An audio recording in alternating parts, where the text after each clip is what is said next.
Hi, friends. Sorry, I had to clear my throat.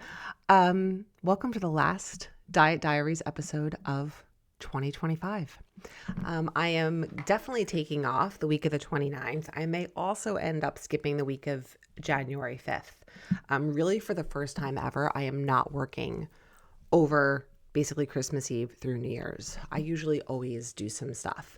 And this year I am not. And that's not an easy boundary to set when you work for yourself, and being the type of person who just kind of is constantly coming up with ideas, making notes, revising things, working on things. So in some ways it's going to be more work to not work than it is to work. But I just don't know if next week I'm going to be able to get a podcast recorded and edited before Wednesday, which is what would need to happen in order to have an episode ready for the 5th. And I don't want to make myself crazy over it. So just a heads up, this might be the last episode until January 12th. And I also kind of feel like this time of year, less content is better. Like there's already so much stuff out there. I don't always think that having something new to listen to constantly sometimes is always the best. That's why part of the reason why I try to keep my episodes on the shorter side. So that being said, let me stop rambling and get into it. And today is really kind of a little bit of like an end of a 2025 episode. A couple things I want to share, a couple like personal things and just a couple of follow-ups from things I've talked about recently, but not on the podcast.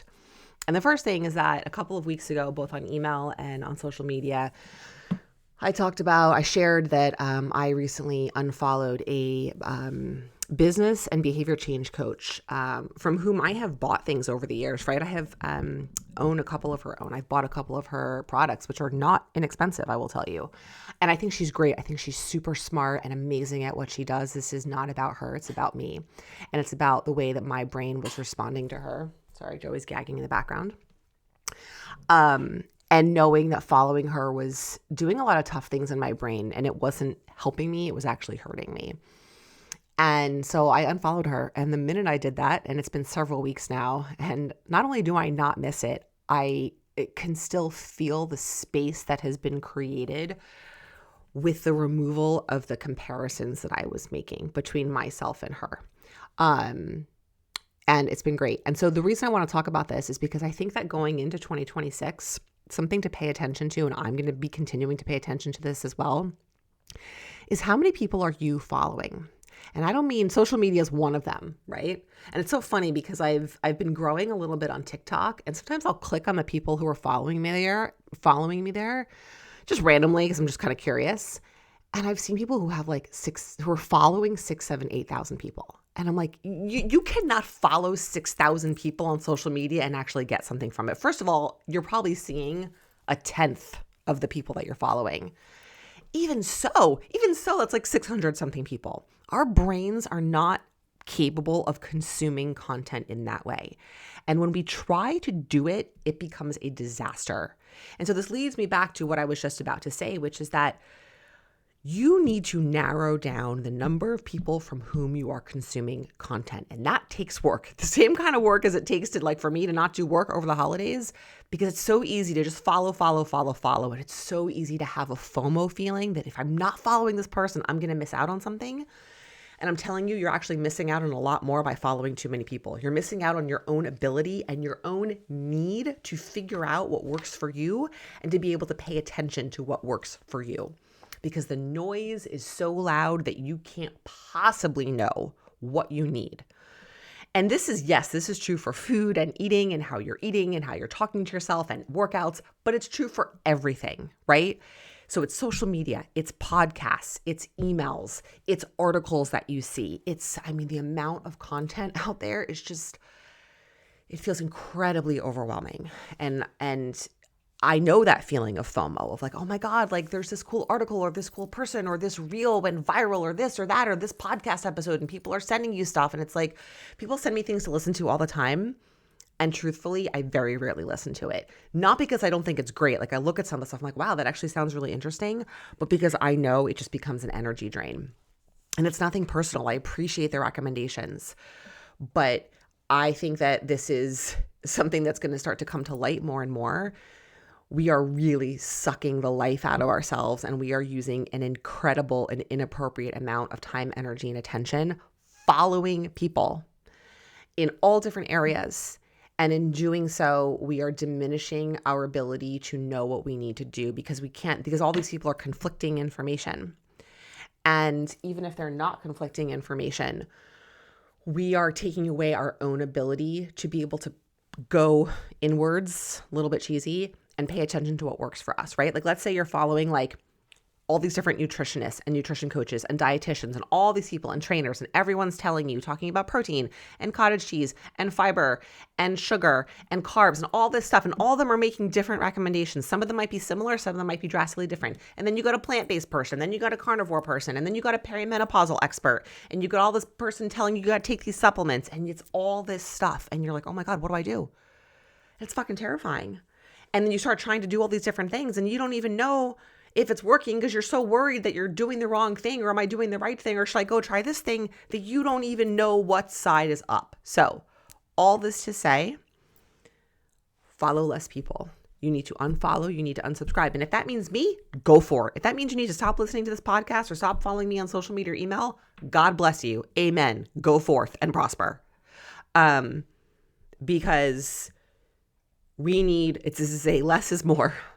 And you need to choose one coach, one trainer, one stylist, one therapist, one person to listen to that you align with, and listen to them. Okay, that's one thing I wanted to talk about because I feel like that has New Year energy going into it. And that kind of is actually a good segue because I don't do resolutions. I don't do like a vision board. I'm just not into that. If you're into it, great, because there is research behind what's called like the fresh start theory. That kind of goes back to like the diet starts Monday or the first of the month or a new year or back to school has that feeling for a lot of people. And that can be an impetus for change for people. And if it is for you, great, lean into it. It's not for me, so I don't force it.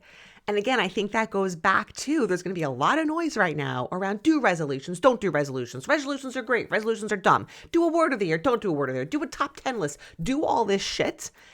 And you're going to be like, maybe I should do that. Maybe I should be the kind of person who journals and makes a vision board and does all this stuff. I'm not into it. I'm not into doing that stuff. And I don't force it. And I'm very happy and content not doing that. And I don't feel like I am missing out. And so again, but if you're listening to all these people telling you to do all these different things for 2026, you're not going to know, is this actually working for you? Or are you just forcing yourself to do it because 64 people on TikTok are doing it? Or because your best friend's doing it? Or because your mom's doing it? What works for you? So all this to say that the past definitely 4, I think even 5 years, maybe longer, I have done a word of the year. And I have enjoyed doing it. And truthfully, I don't think I'm going to do it for next year. Not because I think there's anything wrong with it. I think it can be great. I think resolutions can be great. I think vision boards can be great. It can all be great if it resonates with you, if it feels helpful for you, if you're doing it in a way that really feels like a tool, not just something that you think you should do, or because you think that like this is what's going to make you happy or make you productive or finally make you change. So I don't think I'm going to do a word this year. And I have my word of 2025 was align, and I always put it in a frame and it sits on my desk. And in many ways I do think it has been helpful, but I also I don't know, I'm just not into it. And so I'm not going to force it. I'm not going to force myself to do something that I'm not excited about.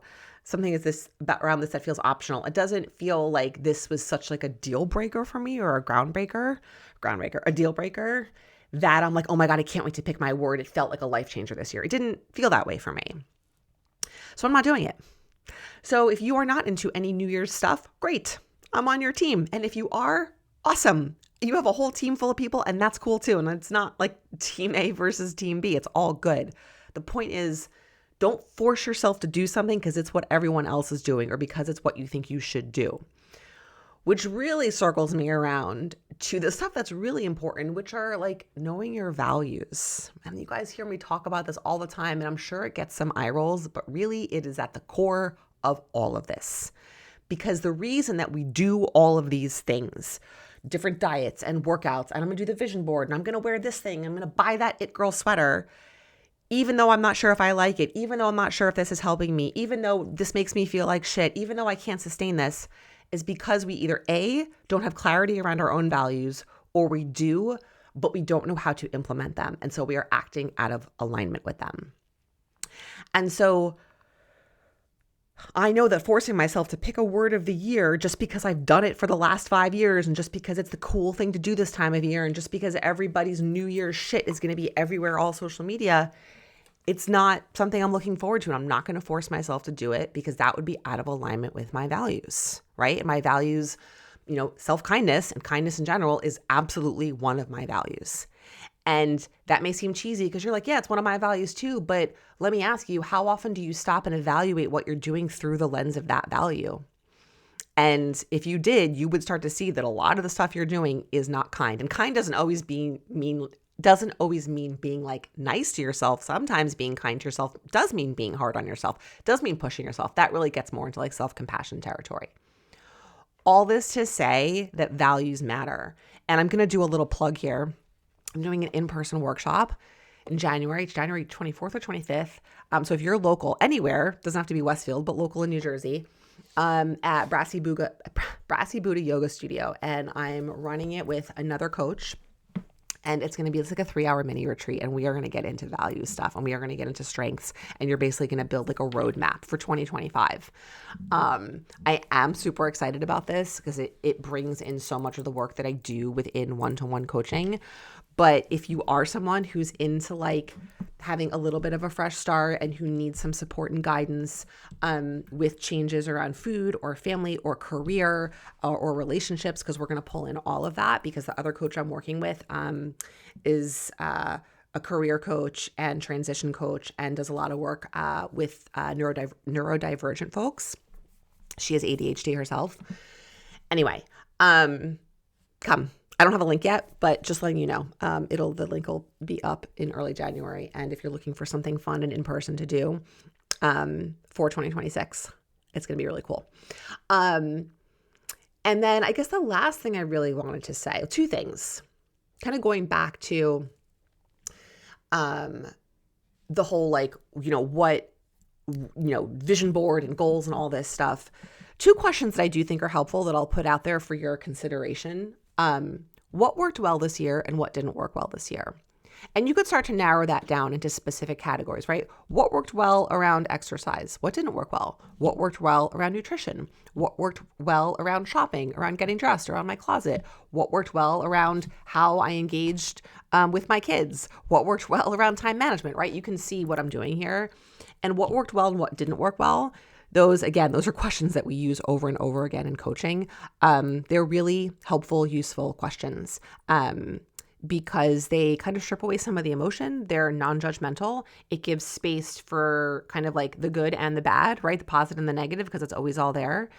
And it's just a nice way to do some reflection. So if you are looking for a way to do some reflection, I'm just going to offer that up as something that also becomes a way, I think, to pay a little bit more attention to your values, right? Because what worked well are those things, as you look at those things, are they in alignment with your values? And what didn't work well, do you see that there's a misalignment, right? Do you see that maybe you were treating yourself or acting or behaving in a way that just doesn't feel like you?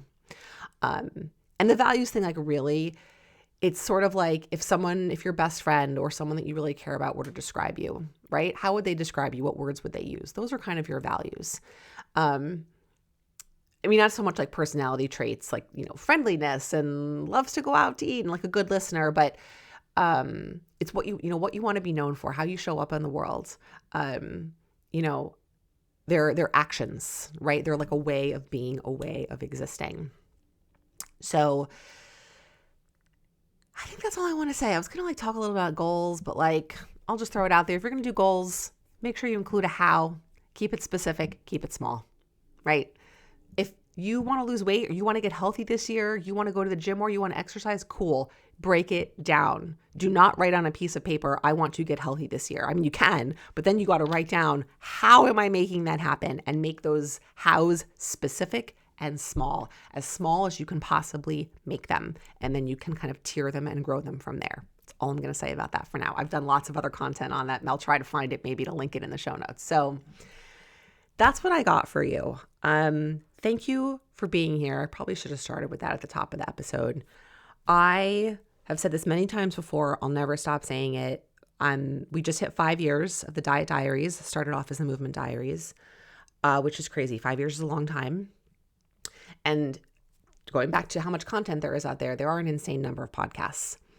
And I know that there are many that you listen to and that your attention is split in many ways. And so I truly appreciate and do not take for granted you listening to this podcast, whether this is your first one, your 10th, or you've listened to all of them, half of them, it doesn't matter. I appreciate your time, energy, and attention. I know how valuable it is.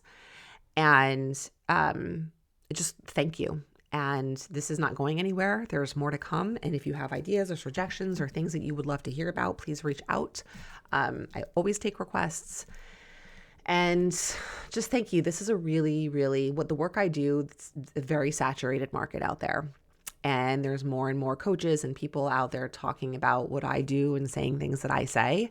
And that's great because, this work is really needed and we need more people talking about it.